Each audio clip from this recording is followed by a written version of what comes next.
right now, somewhere, one of you is staring at a consult request that just came through on your website. It's a new client and they're wanting weekly therapy. Your intensives are full for the next 6 weeks. Your weekly caseload is already beyond capacity, and your finger is hovering over the reply button, not because you don't know what to say, but because you don't know what you're actually building anymore. Do you take the call? Do you put them on a list? Do you tell them about intensives instead, even though that's not what they asked for? That is the question we're going to answer in today's episode. Not whether intensives work. If you do them, you already know that they do. Today is about the harder question that shows up after they start working, which is, when do you stop taking new weekly clients altogether, and what do you do instead? So let's get into it. Welcome back to the show. I am Amanda. I'm a trauma and couples therapist in private practice in Seattle, and I also do business coaching and consulting, all about intensives and making more money as a therapist or expanding beyond your role as a therapist. I run a mostly virtual practice. I do some in-person work still, primarily intensives, but I have a couple. No, at this point, I have one weekly client. Actually, they're bi-weekly that I do see in person just because I like variety. It's the ADHD in me. And I get a version of this question constantly around, what does your schedule look like when you're managing everything? And how many weekly clients should I have versus how many intensives should I have? And usually these questions start coming up either when therapists are at the very beginning of their journey. They know that they want to add intensives. They don't want to see 25 to 30 plus clients a week. But okay, now they start marketing intensives and their intensive calendar starts filling up faster than they expected. Meanwhile, their weekly caseload is still full of people that they truly care about, maybe people that they've been working with for years or even decades. And if you're one of those therapists, essentially you're finding yourself standing at this fork in the road, not really sure if the answer is, okay, do I start a wait list? And I don't really know how to give people a timeline for when I'll get back to them. Do I maintain a hybrid practice where I keep seeing clients weekly and biweekly and as needed, as well as do therapy intensives? Or do I go all in on intensives and never take another weekly consult again? There is not one right answer here, but there is a wrong way to make this decision, and that is by accident or guilt or anything that feels related to those. But it's one exhausted yes at a time until all of a sudden you kind of look up at your calendar weeks, months, maybe a year later, and you're still doing the exact thing you built intensives to get away from, right? That overly packed calendar and feeling like you kind of just built a different private practice cage. So today I want to walk you through the actual decision of waitlist or no waitlist, hybrid or all in on intensives, and how to know which one is yours. So, what I want you to think about and notice first is, most therapists don't consciously decide to stop taking weekly consults. That is something that comes up on the coaching calls inside the Therapy Intensives Academy. But usually that decision actually comes from just kind of like default. It's the gaps of an already full calendar. Like, you get a consult request and you're super tired. You say yes anyway because no still feels like it means something bad is going to happen. Like all of a sudden you're not going to make money and it's not safe to turn clients away. Or you kind of go in the opposite direction and just stop replying to those requests for a while. And I know we all feel bad about that voicemail we forgot to respond to, the email that we meant to respond to, and now it's like 2 weeks later, and should we even do it? It's not really because you decided something. It's just like you ran out of hours in the week and you only have so much time. Both of those are the same problem, though. The decision is happening to you instead of being made by you, right? And this is something that I felt in 2023. I added intensives to my website. I was working on the webpage in January. I think I posted it in February. Booked my first consult in March, booked that first intensive for April. And at this point, I was still seeing anywhere between 15 and 20 weekly clients. So not a ton, but a lot to then do intensives on the weekend. I I'm not ashamed to admit it because in a lot of ways I was proud of the money I was making. I was proud of how hard I was working. I was proud of the fact that I could say I had a really freaking successful practice. But there were times where I would work like 10 days in a row because I would see my clients Monday through Friday and then do an intensive Saturday and Sunday and then go right back into work Monday, Tuesday, Wednesday. And I was like, I gotta stop doing this. So if you obviously I don't want anyone to get to that point. That's what we all left our agencies for, or maybe you're considering leaving your agency, and nobody should be working that many days in a row. So if you start offering intensives and then at some point they are working and you're booking out and you're loving them, you are going to hit a moment where you cannot say yes to both a new weekly client and the pace of intensives you want to run, right? That is just math. A weekly caseload of 15 clients takes up 15 recurring hours a week, every week, kind of indefinitely. 2 intensives a week can replace a huge amount of that income in a fraction of the hours, but only if you have the calendar space to actually run them, prep for them, and recover from them. So something has to give. We cannot do all the things all the time. And trust me, that is a pain I know and resonate with so strongly because I love everything I do. I always wish I had minimum like 8 versions of me so that some versions can do this thing and some versions can do the other thing. And that's just work related. I still need a version of me to like clean and cook and be a cat mom and all of that stuff. So I get that it is hard to, I don't even want to say give it up because it's not that you're giving up. It's just, it is about being intentional in your decision making and how you're spending your time. And the mistake I see therapists make most often is kind of treating this like a, well, should I stop taking weekly consults or should I, put some kind of notice up on my website about only taking consults for intensives? They kind of see this as this giant permanent all or nothing decision. And it's not. It is actually, at least it's no less than 3 smaller decisions stacked on top of each other. And most of you are probably trying to answer all 3 at once, which is why it feels so overwhelming. So let me break down what those little decision points are. Decision 1, are you closing your practice to new weekly clients while still seeing your current weekly caseload? That's different from decision 2, which is what do you do with the people who reach out wanting weekly once you've closed? Do you turn them away entirely? Do you hold space for them somehow? And decision 3 is a big one, which is, are you eventually planning to stop weekly altogether, current clients included, or are you comfortable holding a smaller weekly caseload permanently alongside intensives?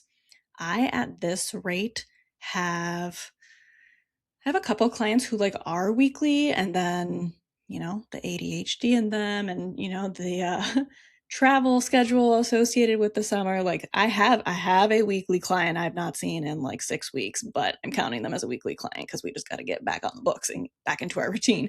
But I see between my weekly and biweekly people maybe 3 to 6 clients a week. And it's a really nice balance because I am doing these weekly sessions, I'm doing intensive sessions, I'm doing my coaching work, and I'm still in less than, on a very busy week, I have 15 meetings across coaching sessions, therapy sessions.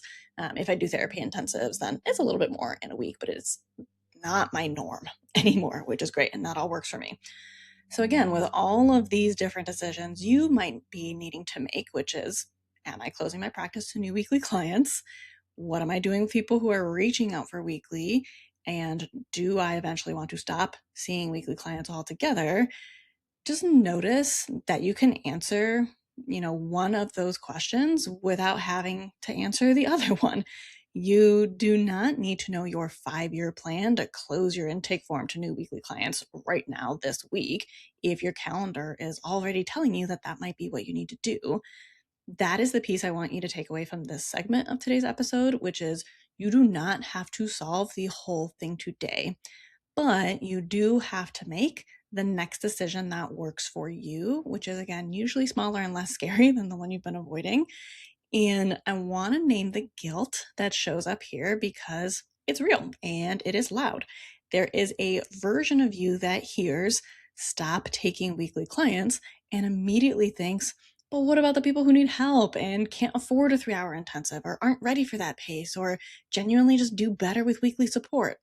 That is a legit clinical consideration. It's not something to just brush past, but that's a totally different question than should I personally be the one providing it forever? You can believe weekly therapy matters and still decide your practice isn't the vehicle for everyone who wants it, right?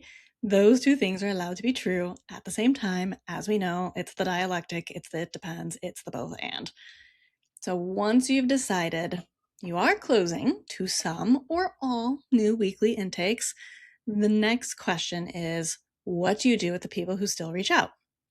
And this is where the waitlist question lives. And I want to be honest with you, a waitlist is not automatically like the most compassionate or the ethical choice.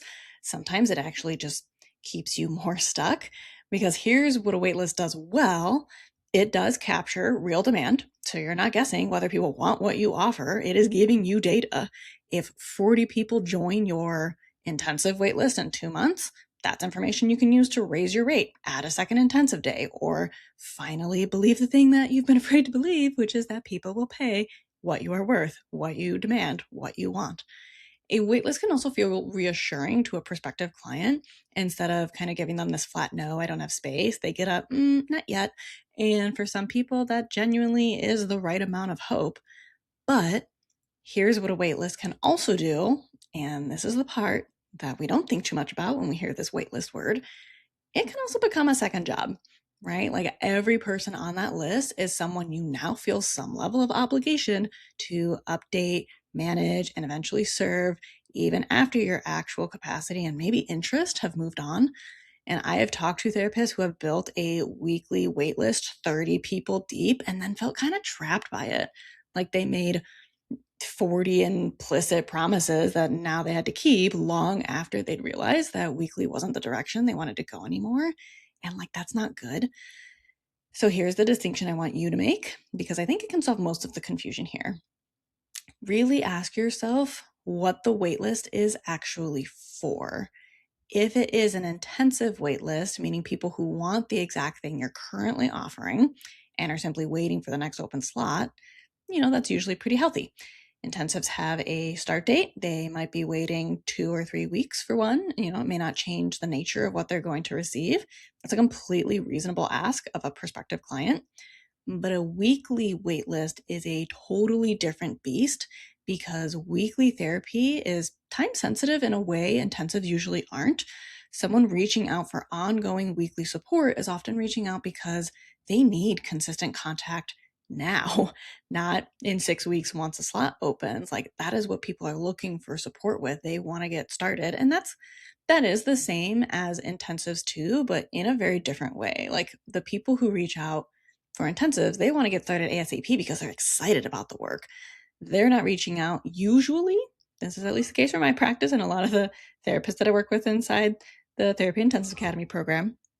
Usually, intensives reach out because they're just so excited to get started in the work, whereas weekly clients reach out because they've been putting therapy off forever and they're realizing it's finally time to get in, and they might have waited a little bit too long. So there's a different kind of urgency that each client type has. So those clients reaching out for weekly support, putting them on a list can genuinely leave them feeling under-supported during the exact window when they really need help. And in that situation, a warm referral to another therapist is often the more clinically sound move than a waitlist, even though it feels less, personally satisfying because you don't get to be the one that helps them. So my honest answer, if you're trying to decide whether to hold a waitlist as you shift towards intensives, is, build a waitlist for intensives if you want one. Again, it can be useful. It's kind of low stakes and it can tell you a lot about your own pricing and demand. But really think hard before building a weekly waitlist and ask yourself what it's actually buying you back. If the answer is, it's giving me some peace of mind and useful data, great. I love data. I love numbers. I love looking at what's working and what's not working. But if the answer is that it lets you avoid saying a clean no, right, that's really worth sitting with and considering and maybe bringing it up with your own therapist or your coach if you're working with one, because the people on your wait list, they deserve more than a place for you to kind of just like park your guilt. There's a lot of reasons why I have chosen to never hold a wait list, because outside of some of the concerns people have around, like liability and not wanting to give false hope in a different way, again, I just don't want the admin of it. And honestly, my ADHD brain would forget that I have a wait list, and I'd probably have 17 different wait lists in Google Sheets.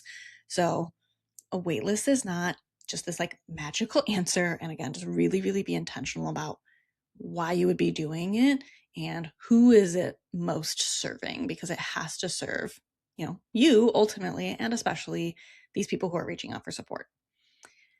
So now let's talk about the option of, a lot of you are secretly hoping, there's maybe a right answer when it comes to if you want a hybrid practice to kind of having some weekly clients, some intensive clients, and again, doing this kind of indefinitely, maybe as long as you have your practice. So just to start off by validating something, hybrid is not a lesser version of a quote unquote real intensive practice. I've heard a lot of therapists out there being like, I run an intensives only practice. And I think some other therapists perceive that as like, ooh, like that is fancy to some degree. Like, how do you fill your practice with all intensives? And it's a different marketing strategy in a lot of ways. It's something that I help therapists inside the Therapy Intensives Academy do if that's what they want. If what they genuinely want is, I want all intensives, whether that's everyone works with me for at least 90 minutes or I do week-long intensives, whatever it is. But again, just because you still also see some weekly clients, that doesn't make you less of a real intensive practice. I just wanted to name that because I feel like I've heard a little bit of a buzz around it. And it's also not automatically a stepping stone you're supposed to graduate out of, right? The goal is not go to hybrid and then go to intensives only. It's just, hey, here's a way that you could replace some of the weekly sessions that you're doing. So for a meaningful number of therapists, myself included, a deliberately built hybrid practice is the actual destination, not some kind of phase. And the reasons a hybrid practice might be best for you is, you might love the relational depth that comes with seeing a handful of clients weekly, watching their story unfold over months and years, and you'd feel a real loss giving that up entirely, even if it was for a much bigger paycheck, right? That is information that makes your work feel meaningful to you, and that's worth protecting. Like if the thought of leaving all of your clients, right? There's a difference between they've graduated and are leaving us versus, hey, I'm moving in another direction and I'm not doing this work this way anymore. If that feels, there's a difference between scary because it's a risk and just like not like what you want, right? Then don't do it. And some of you want the income predictability that a small, steady weekly caseload provides while the intensives are ramping up. I know exactly, again, that's what I did. I kept my 15 to 20, and then I went down to like 10 to 15, and then 8 to 10. And again, now I'm in this space where it's like some weeks I see like one client, one therapy client for 50 minutes, right? So I get wanting the income predictability because intensives can be, I've heard some people say feast or famine, and I don't know that I've quite felt it that intensely. I think there are busier seasons for intensives for sure. But especially in your first year, as you're getting ready to offer them and market them, and you're learning what do you actually like doing or not, yeah, they might feel a little more feast or famine. Like, oh, I got like 3 that booked in 1 month, and then I went 2 or 3 months with no one booking. And if you're really looking at the intensive model, like a great month might net you more than a full month of weekly clients used to. And a slow month can feel pretty unsettling if the intensives are your only source of income. So having a handful of weekly clients can be kind of the floor that keeps the unpredictability from feeling really scary while you build confidence and referral flow on the intensive side. It gives you more of that leverage and that ability for all the SEO work that you're doing and some of the AI optimization work to really get you found more easily by your ideal clients. So it is like if income predictability is truly something that you need, hybrid practice is, fantastic for you. And that's not, okay, you just have too much scarcity mindset. You don't believe all the intensives are coming to you because, again, weekly and intensives meet different needs, not just for clients, but also for therapists too. And some of you have clients whose clinical presentation genuinely benefits from consistent weekly contact, at least for now. And maybe you're not willing to hand off every single one of them just to simplify your calendar, right? That's just running a values-based business. And that's great. We love values-based decisions, right? And some of you simply aren't ready emotionally to let go of the identity of being a weekly therapist. And obviously, that is totally allowed. You do not owe anyone a fast transition. You are allowed to keep 3 or 5 or 10 weekly long-term clients as an intentional part of your practice for as long as that serves you. As long as it's a choice you're making on purpose and not just a habit that you never really slowed down to examine and question. The key word in all of this is deliberate. A hybrid practice works when you've actually decided the shape of it, right? Picking a number of, I'm going to hold a maximum of 5 weekly clients and the rest of my clinical hours go to intensives. Close your intake form to new weekly clients once you hit that number, the same way you'd close intensive slots once your calendar is full. That way, hybrid is a structure you built on purpose with real boundaries instead of an accidental holding pattern where you never quite stop saying yes to weekly requests because it's easier than deciding. So what about going all in? Fully intensives, no more weekly consults, no hybrid safety net. How do you know that's actually where you're headed instead of just where you're hoping to be someday? Here are the signs I look for both in my own practice and with the therapists that I coach. First, your intensive calendar has real, consistent demand, not just one lucky month. I'm talking about intensives booking out 4 to maybe 8 weeks plus in advance. I know I've worked with some therapists who are like, this person booked for 4 or 5 months out because if they know you're the one, number one, you've done an amazing job marketing, but they're willing to wait for you. And that's great. And that does happen. So if you're getting that consistently more than once across different months, not just a single busy season, great. Because one great month doesn't prove a model, a repeated pattern does. Second, if you do networking, if you have referral relationships, and you do have a referral pipeline that doesn't depend on you holding a weekly caseload to generate it, that's really important because some therapists get most of their weekly referrals from past or weekly clients or, like a doctor who is familiar with weekly therapy. And if that's you, walking away from weekly can cut off without warning the pipeline that was feeding your intensives too. So before you go all in, make sure your intensive marketing, your website, your SEO, whatever's actually bringing people to you can stand on its own without weekly clients feeding it via word of mouth. Third, you can actually survive a slow month financially. And this one is not really glamorous, but it still does matter because going all in on intensives means your income is concentrated instead of spread across dozens of weekly small payments. And that is the whole point, right? Fewer moving pieces, but it also means a slower month hits differently, whether it's really freaking scary or just ooh, that was a little lower than I would like.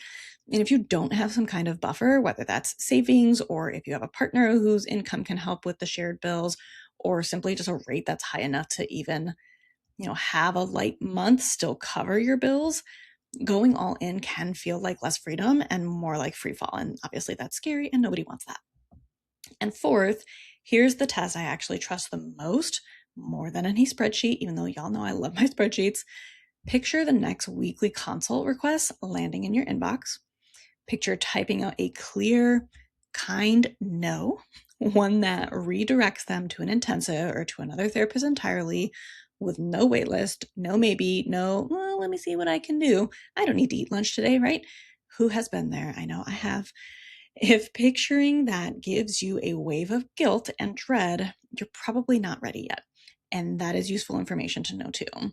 If, on the other hand, picturing it gives you relief, even just a little bit, usually that is the real answer showing up before your data does.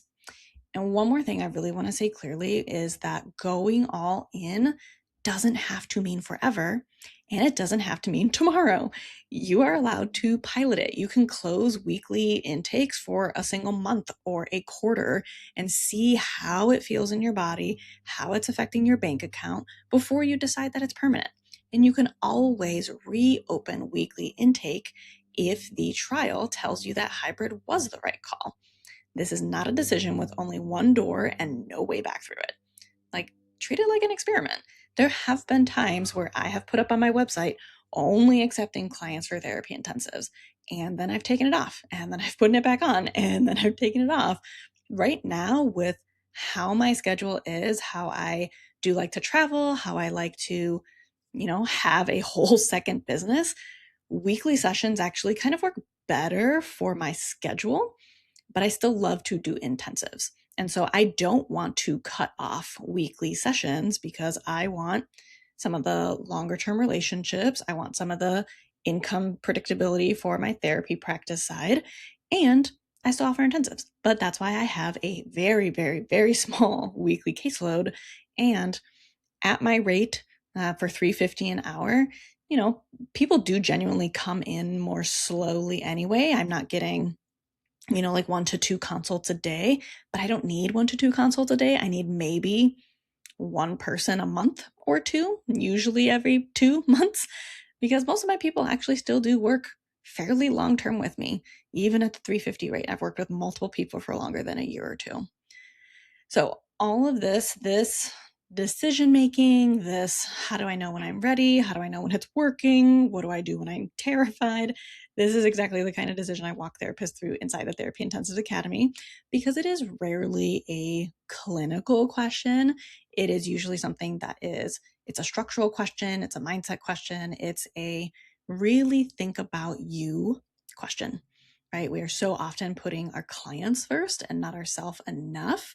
And I think it can be really powerful to think about what you want and prioritize that and trust the process that it is going to work out exactly how you want and need it to. So, what does your calendar actually need to look like? What waitlist or referral system supports that structure without becoming its own burden? And how do you price and market intensive so that going all in or staying hybrid on purpose is a decision you're making from data and confidence instead of guesswork and guilt? Those are all the legit super fun questions that I cover inside TIA. So here's what I want you to do this week. Don't try to answer the 5-year question, just answer the next one, which is, are you closing, new weekly intake appointments? Yes or no?